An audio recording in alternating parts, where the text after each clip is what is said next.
All right. Hello, everyone. Welcome to a discussion of a very new and very distinguished translation of Beowulf. This is a translation by the person that I am so privileged and honored to be speaking with today, Tom Shippey. It is also edited by Leonard Neidorf. This is a collaborative effort. There are some wonderful essays in this book. There is a very, I was riveted to the translation. So we are going to have a chance to talk with Tom Shippey. Tom Shippey, thank you so much for being here today. And Well, it's a pleasure, Philip. Glad to talk to you all. Yep. yes, yes, indeed. And where can people find a copy of this wonderful new translation of Beowulf? Well, two ways. One is to go to the publisher website, which is uppsalabooks.com. Okay. And the other way is to go to my website, which is tomshippey.com. And if you go to tomshippey.com, then you click on books, and then you click on medieval studies, and two books will pop up. This one and another one, which is actually also heavily Tolkien related. Okay. So, well, yes, either of those is fine. Uppsala Books or Tom Shippey. That'll get you there. Excellent, marvelous. And yes, I'm pretty sure that the vast majority of my guests know that you are a scholar of not only Old English and Old Norse and medieval studies and so on and so forth. Then you have contributed many articles and books on these studies over the years, but that you were also a renowned Tolkien scholar. And in fact, my guess is that because my channel is fantasy oriented, many of my viewers will be familiar with your work in such books as The Road to Middle-earth and the later one, Tolkien, was it Writer of the Century? Is that Author of the Century? Author of the Century, yes. Thank you for that correction. I myself use your work in my PhD dissertations, and so it is really a thrill for me to be able to chat with you today.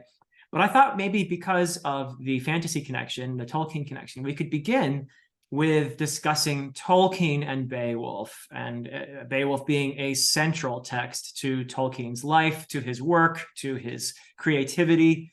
You have a wonderful essay, in fact, in this publication at the end in which you discuss this very thing, but I thought maybe we could touch on a couple of the highlights from that essay. One, maybe focusing on where we see a couple examples of Beowulf appearing in very interesting and direct ways as an important influence in Tolkien's writing.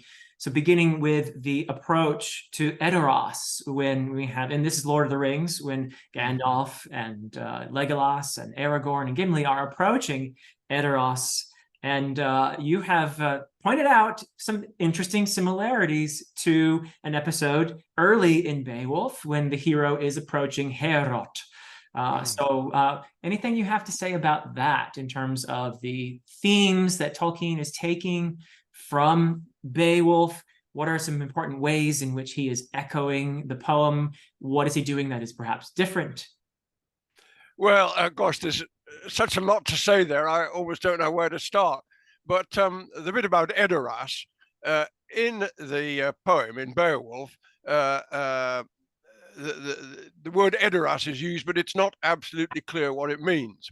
Right. And there's also the name Meduseld, which means mead hall. Yes. Well, Tolkien, I'm sure, thought about this. He thought about all these things, and he decided, and this comes up very clearly in Lord of the Rings, as Legolas and Gimli are approaching, they look at it, and the site is described. And Edoras is clearly the precinct with a stockade round it. You go into Edoras, but inside Edoras, there's Meduseld. So the mead hall is in Edoras, but Edoras is not the same as Meduseld. So that cleared that up. But furthermore,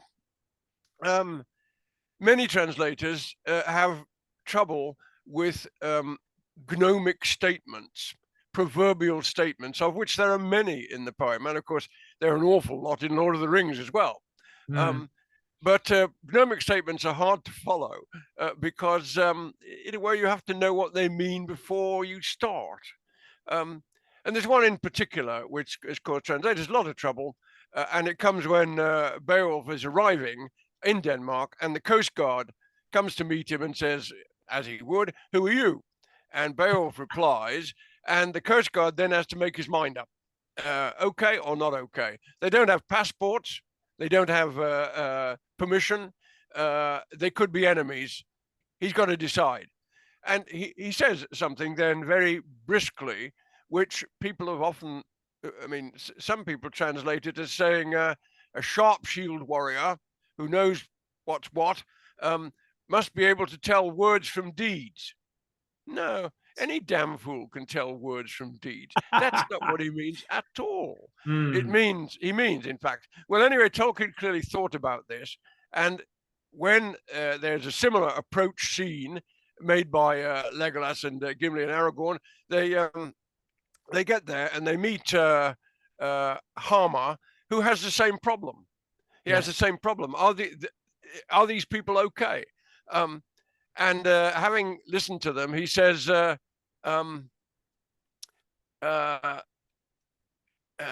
gosh, now I've forgotten the actual phrasing, but he says effectively, in difficulty, a man of worth will trust to his own wit.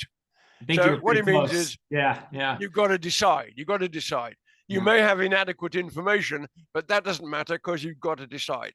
And that, I think, is exactly what was meant in Beowulf, and it was exactly what Tolkien slotted into the same place, you might say. So clearly, Tolkien thought about in very small details, and he also thought about kind of stretches of narrative. As I think you mentioned, the obvious one is in The Hobbit, when the whole sequence with Bilbo and the theft of the cup and the dragon waking up and the dragon going off to take revenge and burning down Lake Town, that all comes really point by point from Beowulf.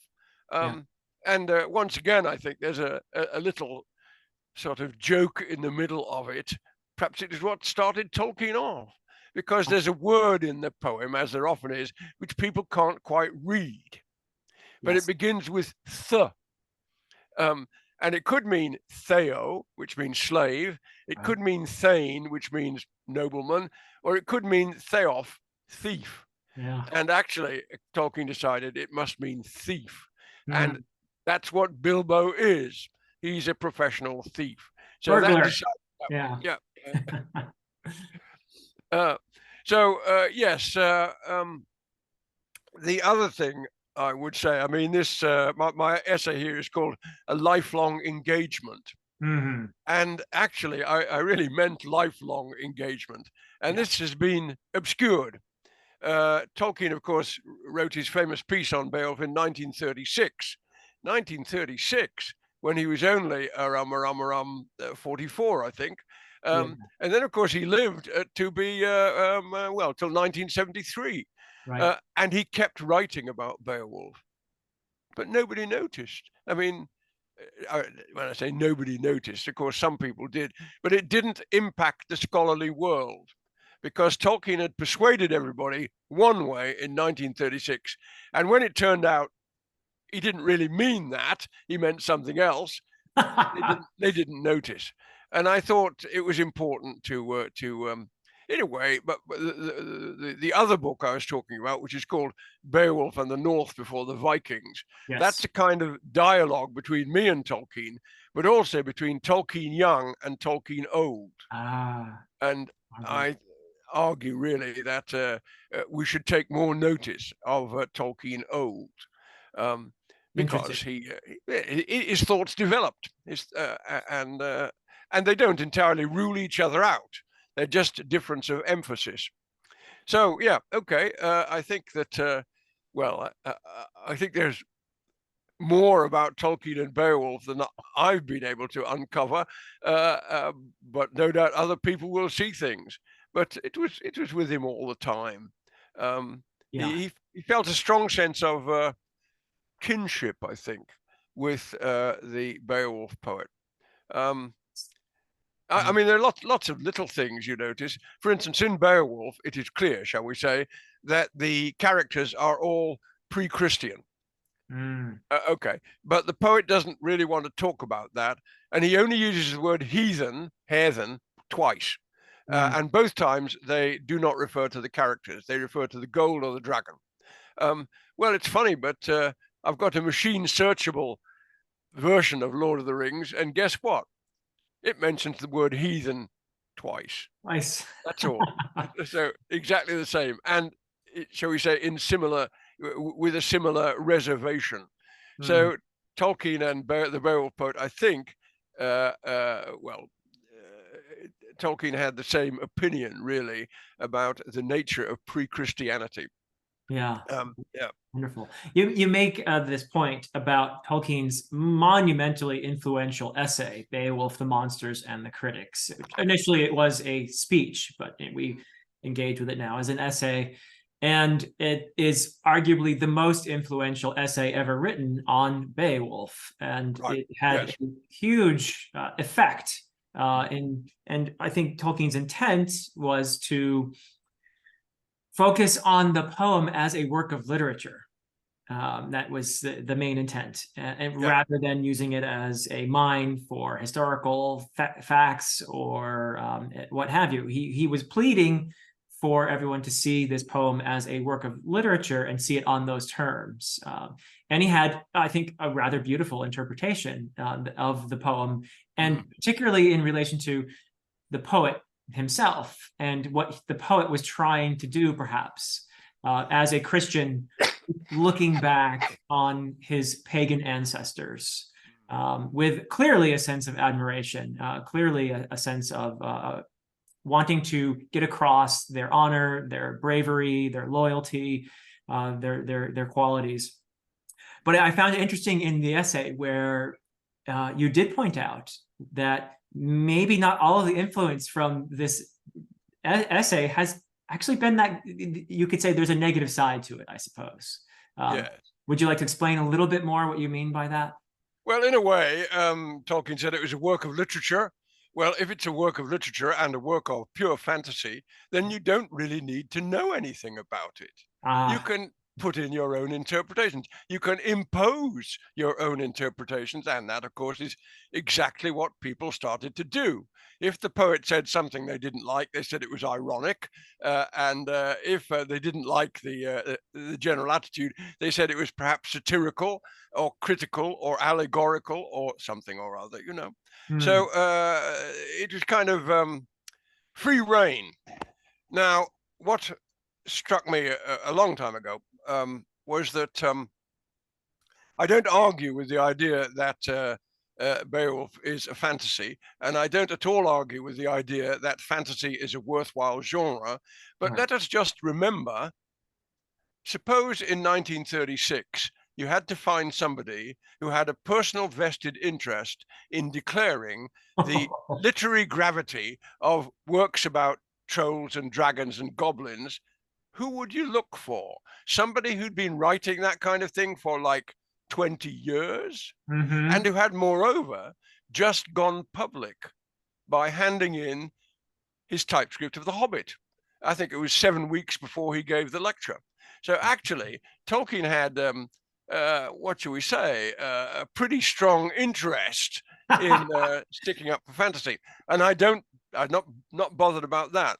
But he also said that we'd got to stop regarding it as a historical document. And of course, he was aiming there at people who had created very far-fetched theories from it. But it is a historical document. And actually, I often wish I could just talk to Tolkien now and say, look, Tollers, stuff has come up that you didn't know about. And the stuff that's come up has been archaeology. And the archaeology has been very strongly corroborative of the hints given in the poem. So we know it has one historical character for sure. We have we have strong suggestive evidence for the others. And of course, they keep finding things. Yes. The massive halls discovered at Leira which is the traditional site of the Skildung dynasty. And Mm. actually, quite a long time ago, I was at a conference. We heard a rather dull paper on Beowulf, and I was talking to the professor of archaeology at Uppsala University. And I said, one of the things that surprised me about the poem was the phrase right at the start, when it says that Scyld Scefing took away the mead benches from many tribes. And I said, that's a funny thing, but surely it means you take the mead benches away, the mead hall is no longer in service. That means there's no longer a local center of power. That means you're taking over. And he looked at me with some surprise, and he said, but that's exactly what we're finding. Wow. Huh. And what they've been finding had been what Professor Heskin calls smashed halls. Mm. They're halls which have not just been taken over, they've been, very seriously taken out of service in an almost ritual way. And the point of that is, okay, you have now lost your independence. Mm. It may have been the Helmings or the Wilfings or the Vikings or someone like that, but now you're not. Now the Skildungs have taken over, and actually at this point we start getting the use of the word Danes. Mm-hmm, mm-hmm. And the Danes really means that, well, I think it means the Flatlanders. And most of Denmark is in fact flat as a pancake, so that's quite correct, especially when compared with Norway or Sweden. So the Danes are the Flatlanders. And again, the archaeology suggests strongly that in the period in which Beowulf is set, what had been imposed was a Pax Danica, a Danish peace, in which all the squabbling tribes had been forced to stop, and they were now being controlled by the Skildungs from their base at Leira, with its gigantic cathedral-sized halls, which no one knew anything about in Tolkien's day. Well, so things have changed, but I think that the poem is very interesting as a document from a place and time about which we know effectively nothing. Yeah, fascinating. Yeah. And yet, as you said, Tolkien was defending fantasy. He was, and this is in response to those critics who asserted that the Beowulf poet had put the important stuff on the periphery, and that's right. the trivial stuff in the middle, which is to say the monsters. And Tolkien was at pains to say, no, the monsters are central, and they are central deliberately. And let's try to figure out what the poet was doing with these monsters, right? And as you say, I think perhaps there must have been an inner voice that was at pains as well to explain why he was writing stories about trolls and dragons and such. So yeah, wonderful. Yeah. Well, I think one of the most obvious things about the poem is it's a layered poem. There are different strata, and they switch from one to the other, and they're both there. And they're not competing with each other. They very much deliver the same themes. Life is fleeting. Life is lana. The wonderful glimpses of the past, I think, enhance the main narrative, the monster slayings, and they absolutely do. They are.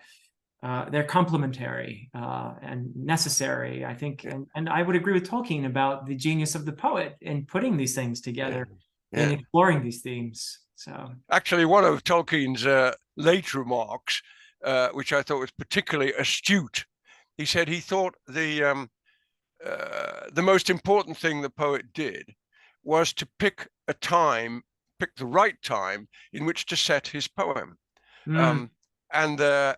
I would say, actually, I mean, this is me putting it very bluntly, the time was just before the roof fell in for Scandinavia, because it did.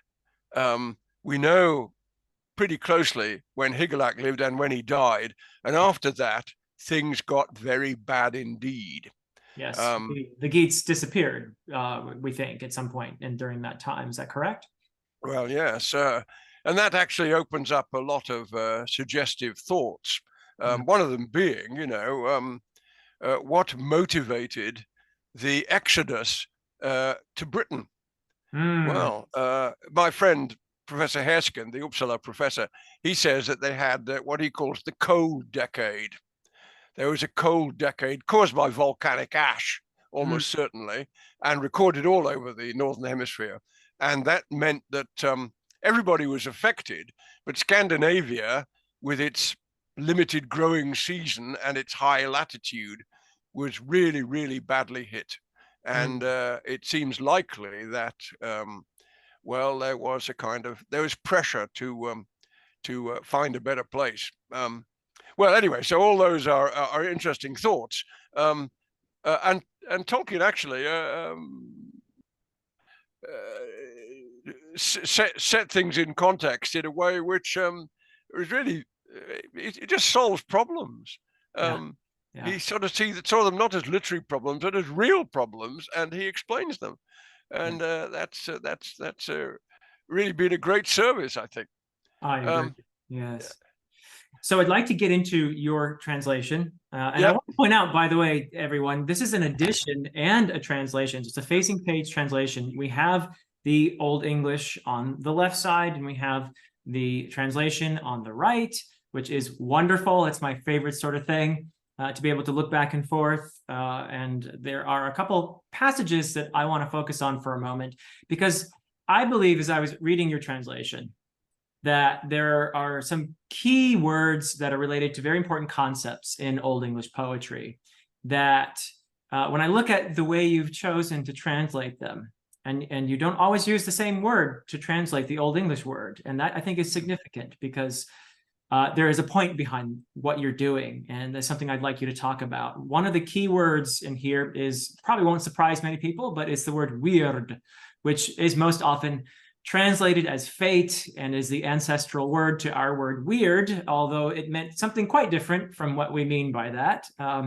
But there are a couple important passages. I'll just read from the original, and then I'll read your translation.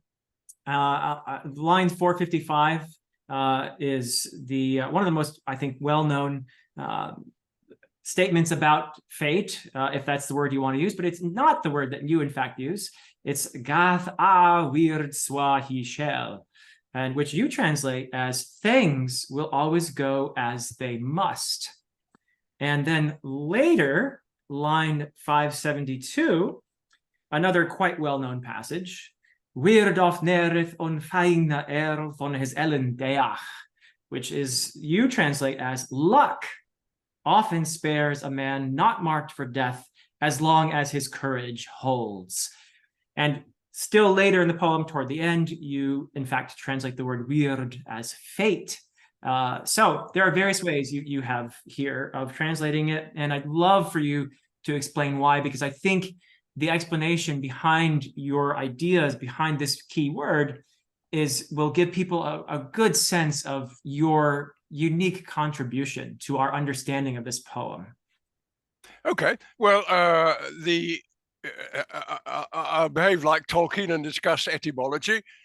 Weird is a noun derived from the verb werthan, and it means, and werthan means to become. And weird is quite clearly what has become. It's what's happened. So what do you call a historian? He's a weirdriter, somebody who writes down what happened. Jolly good, that's what they're supposed to do. I love it. Weird in that sense is fate, you might say, sort of looks forward. Weird, however, looks back. And when it says weird, there's a parallel to it, which perhaps rubs the point in, and one that I think Tolkien was very well aware of. And what does our word luck come from? Well, it comes from Old English, ylingan, which means to happen. And you think, how does luck come from lingan? Well, the same as in German, there's a verb dringen, to press, and there's a verb drücker, which is oppress. So dringen, drücker, lingan, luck. These are words. Luck is actually what happens. And as you know, it can be bad luck, it can be good luck, but there's no there's no further accounting for it. And so I think that the first time, well, you know, that one, what was it, line 455? 455, gath weird swahi shell. Yes. Well, that's right. If you look it up on the internet, it says something like, fate is completely inexorable. And you Right. think, oh, blimey, might as well give up then. That's where we're sunk here. But I don't think it's like that at all. I think what it's saying is things will go the way they will. We've got to keep trying. It's a much more positive, it's a much more active thing to say. And of course, I think it's good advice. And so is the other bit that you mentioned, weird off near unfeg nail. Luck will often spare the guy, unless, of course, his number's up, as long as his courage holds. Notice you need two things there. Your courage has got to hold, so you've got to keep trying, even though you don't know what will happen. And also, of course, sometimes it's not going to work. Sometimes it's not going to work, but it is always good advice to keep trying. Because if you don't keep trying, then it won't work. And if you do keep trying, well, maybe you'll be lucky. This is not hard to understand. But actually, because of the kind of tendency to look a word up in the back of the book and say, oh, that's what it means, I don't think this kind of sense has really caught on. And of course, you could say, weird in a sense is fate. You could see how that could be, because actually you can't change history, and it may be that history is has got your number up, and that's what happens quite frequently in the background of the poem. So it's a complex word, but it's not inexplicable. And actually, because I've got my machine searchable version of Lord of the Rings, it's very interesting to look up Tolkien's uses of the word luck and chance, because they show the same kind of spread, I think, of thinking. But you remember, no doubt, that Gandalf will occasionally say things like, just chance it was, if chance you call it. Yes. And of course, that's because it isn't chance, or really, chance is something we don't entirely understand. Fascinating. This matters, I think, because it results in a view of not just the poem, perhaps, but even the culture that is a bit less gloom and doom, I think, than typically encounter. Is that correct? Yeah, that's right. I mean, when I was an undergraduate, I got all this stuff about lof and dome and weird, and it really a bit of a downer, I thought.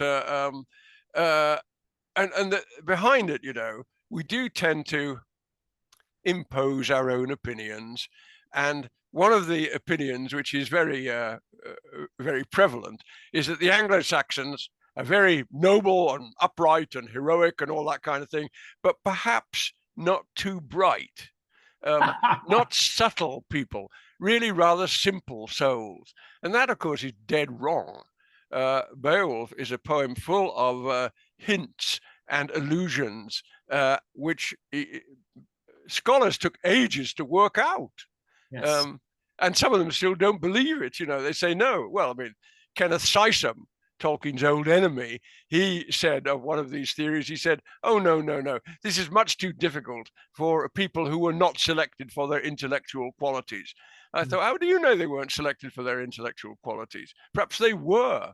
I'll tell you something. If you are living in a unit of heavily armed, truculent, warlike men, being able to pick up a hint is a very big survival quality. And if you don't pick up hints, well, that is a non-survival quality. So actually, Beowulf, I would say, well, there are quite a lot of places where things are being said, and you need to read below the surface. Yes. And in fact, the poet praises Beowulf not only for his courage and loyalty, but also for his perceptiveness at several points, right? Yep, that's right. That's right. So that's very much part of the texture of the poem, I think. And I think the typical example of it, and honestly, scholars just didn't understand this for centuries. But the pivotal moment of the poem, I think, is when Queen Wealhtheow, Queen of the Danes, Yes. gives her husband advice in public. Yes. And of course, what she's telling him is, you made a mistake. But she can't say that. Right. So, you know, it's She feels a threat to her own sons because Hrothgar seems to want to adopt Beowulf. That's right. He in fact, he already has. And that's very unfortunate. So, you know, you read through that and you actually, I had trouble translating it because the other thing that's hanging around in the background is Hrothgar is very old. He's not going to live much longer. And that's going to create a succession problem. And that's what we're talking about, a succession problem. Who's going to succeed? Well, Wealhtheow mentions this 3 times, but she never says the word die or death. Right. And she always puts it in the subjunctive, which of course we don't have in English anymore, but it means it's kind of theoretical, hypothetical, not happening. But that's being polite. Yes. And I found it very hard to catch the flavor of that. Well, there is a bit of a cloud hanging over this exchange as well, because we know that Hrothulf, Hrothgar's nephew, in fact, is going to do away with his cousins and take over the kingship. The same Hrothulf we know from the saga of Hrolf Kraki in Old Norse, who was in that particular saga a very celebrated king. So there's a bit of a oh yeah, that's right. That's right. Background knowledge. Yeah. It's a very interesting speech, you know, and you feel like at some point saying, actually, Wealhtheow, the word you mean there is not and, you mean but. But she's not going to say that. Anyway, yes, there's a great deal unsaid, but nevertheless communicated. And that, I think, is rather characteristic of Old English poetry. Yes. They were not a bunch of simple hairy barbarians. Yeah, you mentioned Hrothgar, and going back to that, it just occurred to me, going back to the parallel that you have pointed out between the approach to Edoras by Gandalf and company and Beowulf's approach to Herod. I'm interested in whether or not you think Tolkien also might have taken some inspiration for Theoden in the figure of Hrothgar. What would you say to that? Well, I think that's right, really. Obviously, Theoden gets developed in a way that Hrothgar does not, right? Because, of course, he is Theoden Ednew. He is Theoden renewed. So that makes him different. But the idea, I think, of the grey-haired old king coming to the end of his career, there's a clear derivation there, I think. Okay. And there are other things too, I think. For instance, can I say a line in Beowulf that Tolkien really didn't like? Oh, really please do. Like. I think I know which one. Please do. Well, okay. Do you want to say what it is then? I suspect it has something to do with elves. Yes, that's right. It says, in fact, I'm quoting it from memory, "Than on Untidras erla on Wokon Jotunas on Ilva on Ork Nearhas." And the thing is that means that's where all the unnatural creatures came from. Aetons, that's giants, and elves, that's Ilva, and Ork Nearhas. We're not quite sure what they are, but the word orc is there. The word orc and the word elf are in the same line next to each other, and they're all regarded as unnatural creatures. Well, Tolkien, of course, didn't like that at all. And so he kind of dodged it in his translation. What did he write? I think he wrote something like giants and goblins and shapes of darkness. Yeah. No elves, not there. Elves Nehai, in fact, in Hindustani. So that I think, but what I was going to say is that Tolkien perhaps thought that the Beowulf poet was rather like Eomer. Eomer, you see, has heard about Galadriel and the queen of the Golden Wood, and he thinks she's pretty dangerous. Scary. But he's been misinformed. Mm. And he, of course, Gimli sets him straight. So that's good. That is But a wonderful, I think, connection that you point out in here as well. That and of course, Gimli has been fully converted, and with the yeah, zeal of a convert, is correcting Eomer in that yeah, scene. that's right. That's right. But Tolkien, I think, was always interested in the way that stories got distorted and people got hold of the wrong end of the stick and misunderstood things and garbled them. And that's part of Tolkien. As you remember, he says that Bilbo eventually becomes a figure of fairy tale, Mad Baggins, who disappears in a flash and comes back with gold and jewels. Well, you could see how that arose from the story, but at the same time, it's wrong. Well, the question then arises, doesn't it? If Tolkien's conception of elves is not what we get in Old English poetry, where they're presented as monstrous in some way or other, where does he get his conception of elves from? Is it a more Celtic influence we're looking at, perhaps? Actually, there's another of my books. If you look up tomshippey.com and you click on, yes, I guess it would be medieval studies, because I edited a collection of essays called The Shadow Walkers, and the subtitle was Jacob Grimm's Mythology of the Monstrous. And I wrote the chapter on elves.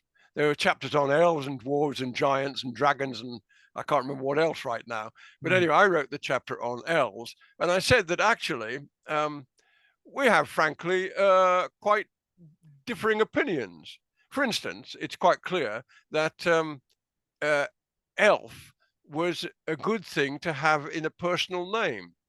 And also, Elfshinu, as beautiful as an elf, it was also normal Anglo-Saxon. So clearly there was a positive view of them. Clearly there was a negative view of them. Both these come out in later folklore. And actually, in a way, Tolkien, he was never happy to discard information. He liked to take it. But what he liked to do was to take the information and string it together in a way which became plausible. And of course, one of the ways in which it becomes plausible is people misunderstand. But another story, actually, the classic example, I think, in the Silmarillion is the story of Eol, the dark elf. Because actually, this was something that very much bothered Jacob Grimm.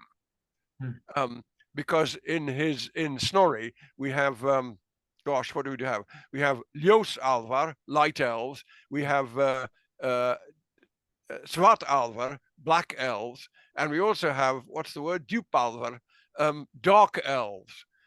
Well, what's the difference? Especially as Svartalv is pretty clearly means dwarves. So how do dwarves and dark elves get confused? Well, the story of Eol tells you. It's actually, he's tied up with the dwarves. He wears dark armor. They call him the dark elf, but he's an elf, not a dwarf. Yes. But anyway, so Tolkien took all this stuff in and tried to synthesize it. And of course he did. He synthesized it so well that people think it's natural. Yeah. But it's not really. You're alluding to the a story that is published in the Silmarillion. Yeah. That is wonderful. Thank you for answering that. So another word that is key, I feel, to your interpretation, and it's an important word in the poem in general. It is a word that is central to another aspect of what we think of as the pagan Germanic heroic ethos, if you will. This is the word Lolf. And it occurs many times, even as you know, in the final line of the poem, where we're told after Beowulf's death and fighting the dragon, he's praised here at the end of the poem in the final three lines, Quaden that he wara world kuninga, mana mildust, und monthwarast, leodum lithost, und lov jernost. And that last word, lofjernost, has often been translated as most eager for fame. And many people look at that word and see a hint of condemnation in it. I am very persuaded by your interpretation, and I'll read your translation, which obviously hints at where you think the poet might have been going with this. Your translation reads, they said that he was of all kings in the world, the gentlest of men and the kindest, most loving to his people, and the most generous. Generous is the word that you use to translate that. So that, I think, is a very, very important choice. And I would love for you to explain not only that, but your interpretation of the word lolf in general throughout the poem, because I'm one who agrees with you that it's unambiguous praise for Beowulf throughout. But I also feel that this Christian poet, like Tolkien perhaps, is looking back on this time with a sense of deep, deep admiration and keen to show the best qualities of these people that he clearly loves. But there's also, I think, perhaps a sense of sorrow that enters into it, and you can push back on that idea if you like. But I've always felt that this Christian poet has this sense of sorrow that comes through. Perhaps condemnation is definitely not the right word, but maybe sorrow in looking at things like, these hints come out with the futility of the treasure, which they bury with Beowulf. Yeah. And it even says it's useless essentially now as it ever was. Or when Wiglaf says, often through one man's will, in line 3077. So there's sense there. And I think that's another moment that the critics who think that Beowulf is being condemned seize on Wiglaf's speech, often through one man's will, many are hurt, or something to that effect. I can read your translation of that later. But with all of that context in mind, would you please explain why you chose to interpret those final lines the way you did, and your conception of the poet's view of Beowulf here? Well, you got to say it's a very strange ending. I mean, Beowulf is the kindest of men and the gentlest. No, actually, he's not. He tears people's arms off and beats them to death with it. He's an extreme. Furthermore, even against human adversaries, he picks people up and squashes them, as he does to the warrior Dayraven. So if he's a kind and gentle, well, that's at least a rather surprising thing to say. But of course, it means he's good to his people, not necessarily to others. Well, that's one thing. The other thing is that right at the start of the poem, it says something like "Lofdedum shall in meithra yehuera mon yetheon." You get on in every people by deeds of lof. Right. Well, this is commonly translated, of course, that in every people, praiseworthy deeds are the road to success. And I think, what? Who are you, Pollyanna? Have you looked round? Do you look at our politicians, at our great men, at our celebrities and say, oh, they all got where they were by praiseworthy deeds? Well, if so, I didn't notice any of them, did I? No, it doesn't mean that at all. The poet has just said very clearly that it is a good idea for a young man, especially a young prince, to buy loyalty while his father's alive. And the point about that, I think it's a very good point, is the time to buy loyalty is before you need it. Don't go looking for friends when it's obvious you need friends. You've got to have them already. So Lofdedum then very clearly in context does not mean praiseworthy deeds. It means deeds of generosity. And lof is in effect a reciprocal arrangement. What happens is, and you can take this either way, the retainers give the prince praise and he rewards them with generosity. Or you could say he is generous to them and they respond by praising his generosity. But it's a two-way process. So Lofdedum does mean, in this case, I think, giving things away. And I think it's the same at the end of the poem. Beowulf is celebrated for his goodness to his people, which includes his readiness, his open-handedness. And actually, that's a theme that runs through the poem, isn't it? That actually being stingy is not a good quality. Like becoming a Hermod. miser is exactly, Yeah. or indeed in Hrothgar's long speech, he Yeah. says about how somebody turns into a miser, and a miser, well, that's not going to do you any good at all. Yeah. Miserliness is what dragons do, and it's not good for them either. And actually, that in a sense takes us back to Tolkien, because his first use of Beowulf that I've noticed is in his early poem, Gold, Galdra Bewunden, the gold of men of old wound round by spell. And he never forgot that. Wow. But that poem, which eventually became The Hoard in Tom Bombadil, is all about really how miserliness is fatal. And it's also, of course, in The Hobbit, the dragon sickness.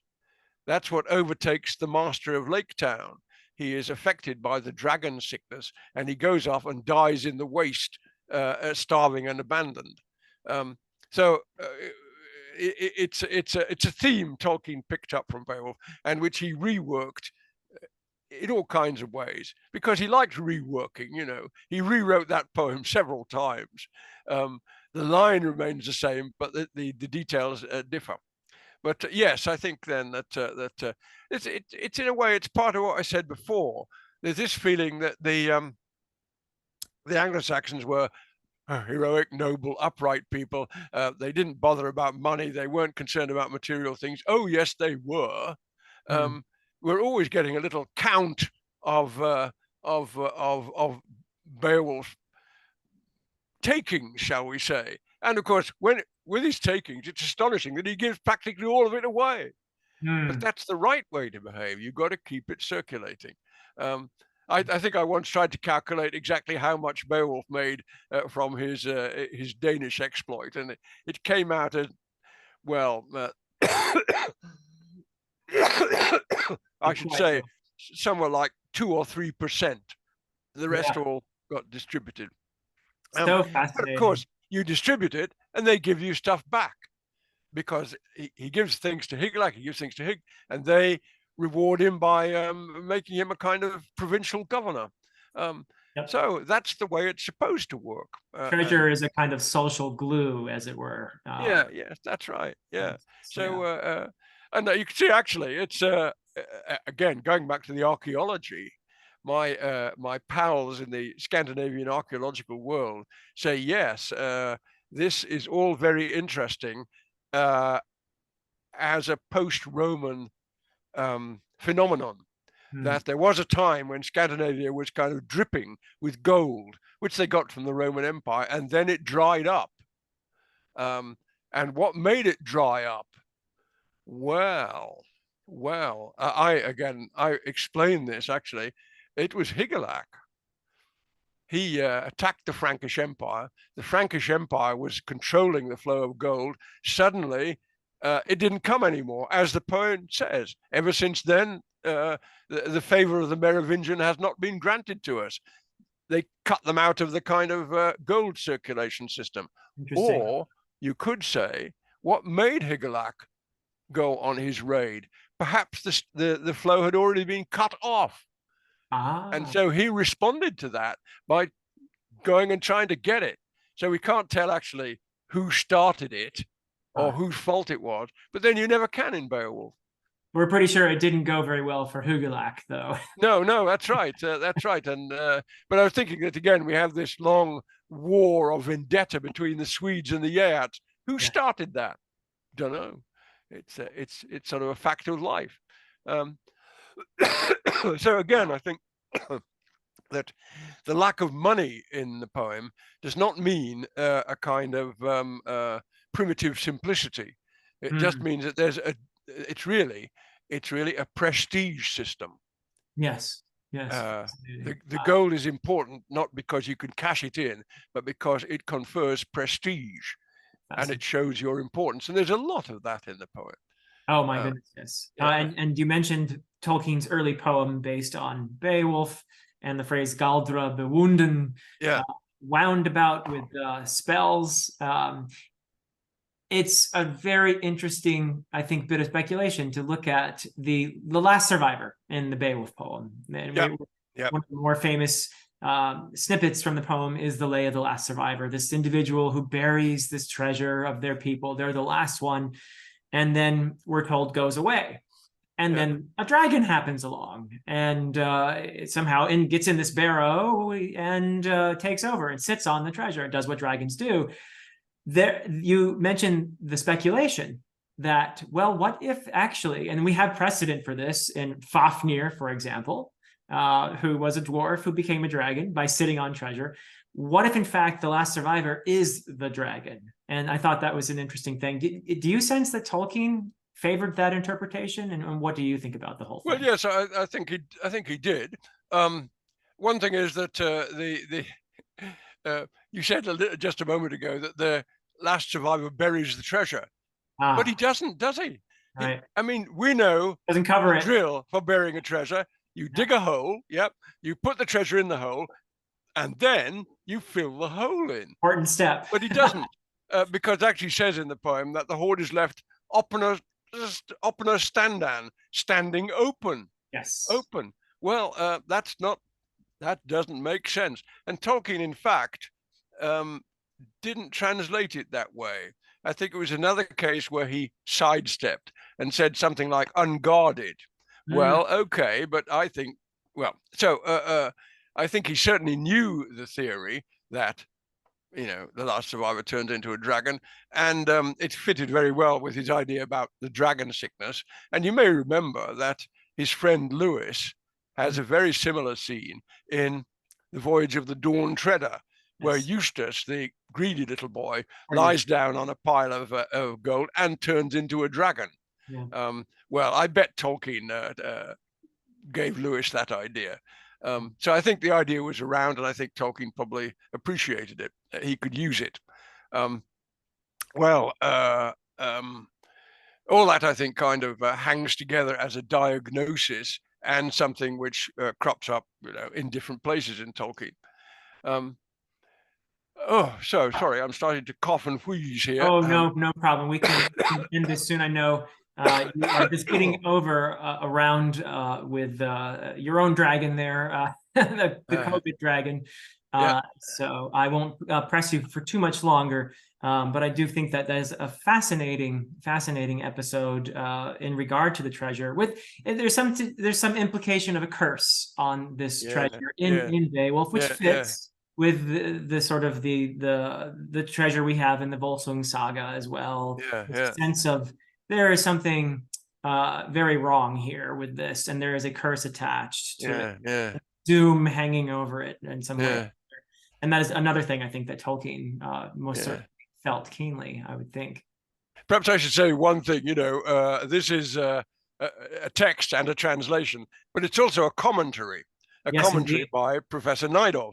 And of course, we discussed all these things among ourselves, but we agreed that that bit that you just talked about, the question of the curse on the gold, I remember I said, Len, I think what we got here is a locus desperatus. I cannot actually quite see my way through this. So I gave, what is in a way, a rather standard translation, but this is where the commentary comes in. Not only do you have me saying what I think it means, but we have Len giving a very full and detailed commentary on the problems, on the issues. So I would say that the thing about our book is I would describe it as a full service Beowulf. Yeah. Or if you like, it's a one-stop Beowulf. You got the text, you got the translation, you got the commentary, you got the bibliography, and you've also got an introduction by Len and me writing on the difficulties of translating, and of course my appendix about Tolkien and Beowulf. So it's actually, if you want to teach a course on Beowulf, you don't need anything else. And I think that's what we realized right at the start. There's lots of translations of Beowulf, but they don't have commentaries with them. And there's some commentaries on Beowulf with the text, but you've got the commentary and the glossary and you work it out yourself. No, I think you need the text to see what the poem is, and the translation to see what it says, and the commentary to see what it means, and the bibliography to follow up if you if you want to follow up. And of course, there are so many things to follow up. Wow. Well, I so will must say too, I thoroughly enjoyed Dr. Neidorf's commentary as well. I think it's brilliant. And you're absolutely right. It is, you've got the whole thing here. You've got an edition, a translation, and a commentary. And I could easily see myself teaching a Beowulf course just with this one text. So yeah, absolutely agree. Yeah.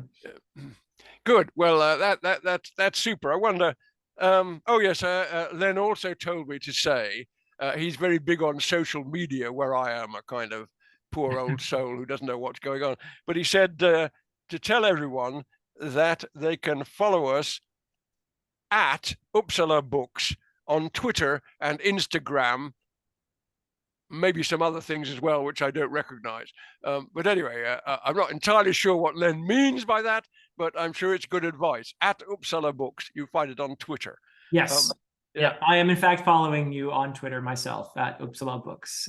Good. And there's a YouTube channel as well, Uppsala Books, where you will find some short clips of Tom talking about Tolkien and Beowulf and other fun subjects. I've consumed all of those videos myself and enjoyed them.